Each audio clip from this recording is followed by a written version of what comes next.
Welcome to the MedVidz Health podcast.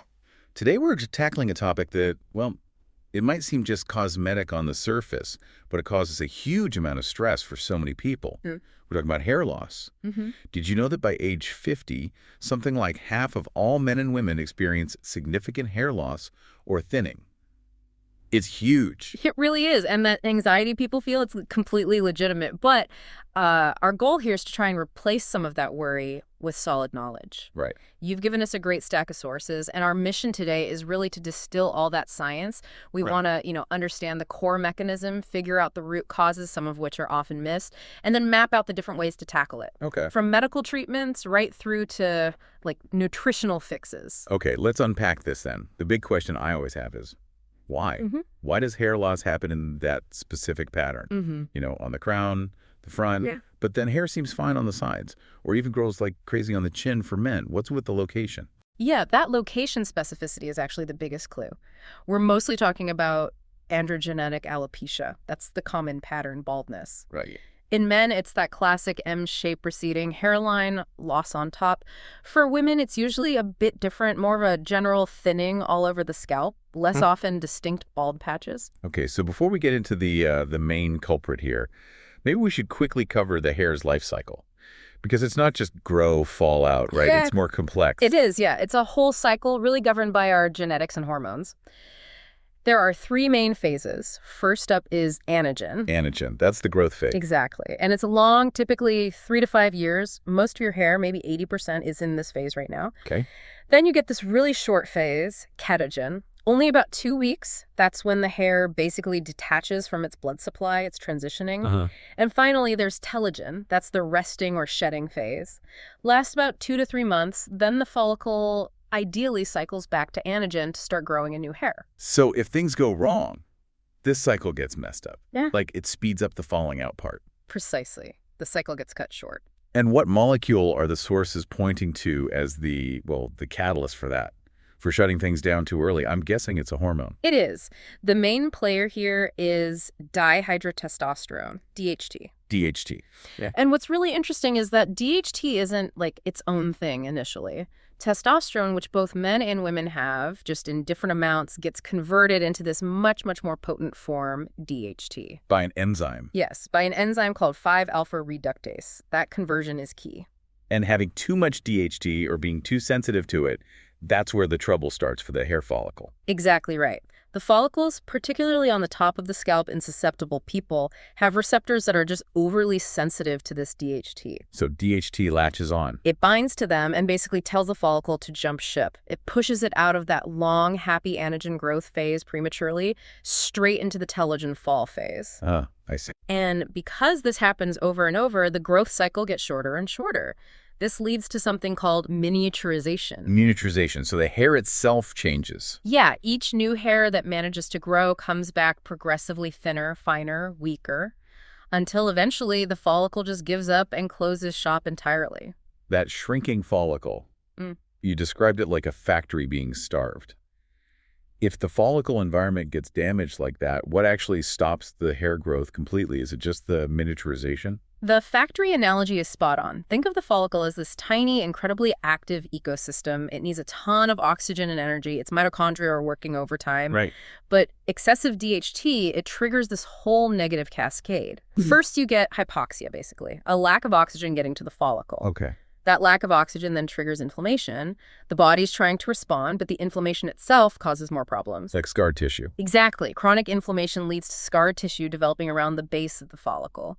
Fibrosis. And that scar tissue is like concrete around the factory door.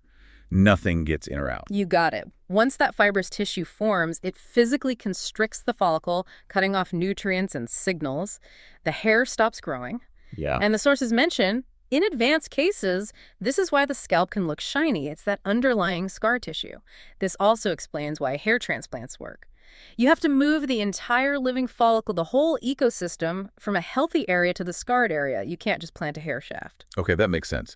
So we understand the mechanism, DHT sensitivity, miniaturization, inflammation, scarring. But let's zoom out again. Why does DHT production spike in the first place? We know genetics make the receptor sensitive and age is a factor. But the sources point to something systemic, something often overlooked. What is it? This is where it gets really interesting and honestly quite empowering for people. The strongest, most commonly overlooked driver, it's insulin resistance. Insulin resistance. Wow. Okay. That feels like a big jump from scalp hormones to like blood sugar metabolism. How strong is that connection really? According to these sources, it's incredibly strong. This might be the core insight for anyone looking for a lasting solution. Insulin resistance isn't just about diabetes risk. It's a root cause for so many health issues, and hair loss appears to be one of them. It's a symptom of underlying metabolic stress. So how does my body struggling with insulin impact the DHT on my head? What's the link? It seems to be a kind of double whammy for hormone regulation. First, when your body is resistant to insulin, it tends to produce more of that key enzyme we mentioned, 5-alpha reductase. That's a converter enzyme. Right. More enzyme means more testosterone gets converted into the problematic DHT. Simple math. Okay, that's one hit. What's the second? The second hit involves the liver. Insulin resistance can impair the liver's ability to manage hormones properly, specifically how it handles free testosterone. This can lead to even more testosterone being available for conversion into DHT. Wow, so it's all connected back to that fundamental metabolic health. Exactly. It suggests that addressing insulin sensitivity could give you really powerful leverage against hair loss, even if you have that genetic tendency. That's huge. And speaking of severity, the sources mentioned a scale for classifying this, the Norwood-Hamilton scale. Yes, that's the standard system doctors often use, primarily for male pattern baldness. It basically maps out the progression. Stage 1 is just minor recession at the temples, and it goes all the way up to stage 7, which is extensive loss across the top and crown. It just helps quantify things. Okay, so let's talk solutions. If the big problem is testosterone converting to DHT via that 5-alpha reductase enzyme, the most direct approach seems to be blocking that enzyme, right? Like with pharmaceutical? That's a classic medical approach, yeah. Drugs like finasteride, brand name Propecia, or dutasteride are designed specifically as 5-alpha reductase blockers, and they are effective. Sources say they can reduce or stop hair loss in up to 90% of men who use them consistently. 90% is impressive. But there's a catch, isn't there? Because they block this hormone pathway systemically, like throughout the whole body. There is a significant caveat, yes. When you take these drugs orally, you're not just affecting the scalp, you're reducing DHT everywhere. And that can cause side effects. It can. Potential side effects include things like decreased libido, erectile dysfunction. It's messing with a fundamental hormonal system. Monitoring your hormone levels if you go this route is probably a good idea. Right. Is topical finasteride an option? Does that avoid the systemic issue? It exists, yes, but the sources seem a bit divided on how well it works compared to the oral pill.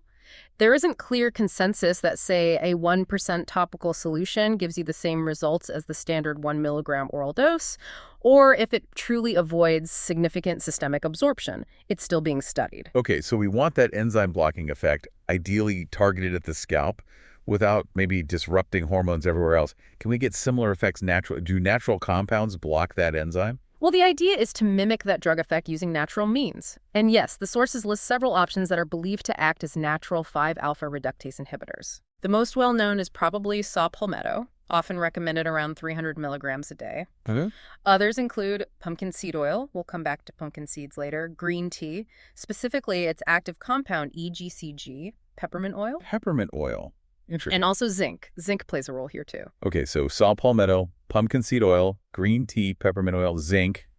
That's already a decent list of natural things to try for mimicking that blocking effect. It gives you options, definitely. So that's all about controlling the hormone, the DHT. But what about fixing the damage that's already done? Let's pivot back to that follicle environment, the starved, potentially scarred factory. How do we repair that? Right, this is the other major angle of attack. We shift focus from blocking the DHT to actively stimulating the follicle, trying to bring it back to life. And the big name here, drug-wise, is minoxidil. Rogaine. Minoxidil. Now, its mechanism is different, isn't it? It doesn't actually block DHT directly. Correct. That's a common misconception. Its exact mechanism is still debated, believe it or not, but the leading theory is that it acts primarily as a vasodilator. Meaning it opens up blood vessels. Yes. It improves circulation right around the follicle, delivering more oxygen, more nutrients, basically giving that little factory the resources it needs. It might also help prolong the anagen growth phase. Okay. But the key thing with minoxidil, the non-negotiable part, is consistency. You have to use it continuously, long-term, to maintain any benefits. Stop using it, and the effects tend to reverse. Right. So that's the pharmaceutical approach to fixing the environment. Yeah. What about non-drug ways? How can we, mechanically wake up those sleeping follicles and maybe break down some of that scar tissue? This is where things get hands-on. We need to, as you say, wake up the stem cells in the follicle and gently encourage repair, almost like aerating compacted soil. Okay. And according to the sources, a very effective method for this is mechanical stimulation through microneedling. Microneedling the scalp? Yes, creating tiny, controlled micro-injuries. This does a few things. It physically helps open up the scalp tissue. It triggers the body's natural wound healing and repair processes. And importantly, it seems to reactivate dormant stem cells deep within the follicle structure. Interesting. Okay, so we've got circulation covered with minoxidil or maybe natural options and mechanical stimulation with microneedling. What about the energy? You said the follicle needs tons of energy and the mitochondria can break down. How do we fix that? Ah, yes, the power supply. This is where energy restoration techniques come in, and the main one discussed is red and near-infrared light therapy. Light therapy for hair. It sounds a bit sci-fi, but the science is fascinating.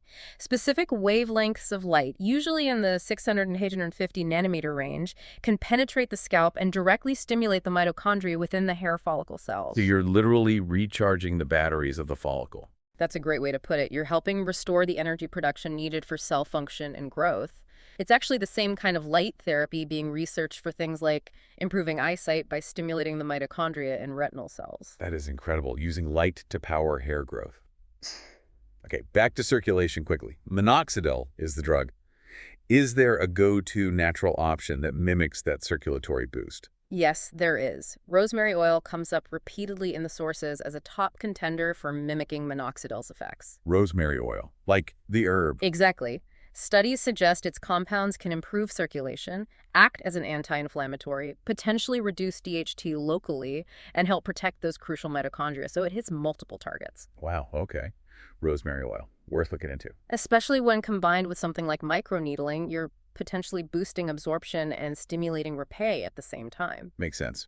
And one last thing on the topical front, shampoos. There's one ingredient often mentioned for scalp health, ketoconazole. Right, ketoconazole. It's commonly found in anti-dandruff shampoos like Nizoral. Its main action is antifungal, but it also has significant anti-inflammatory properties. And that helps hair growth.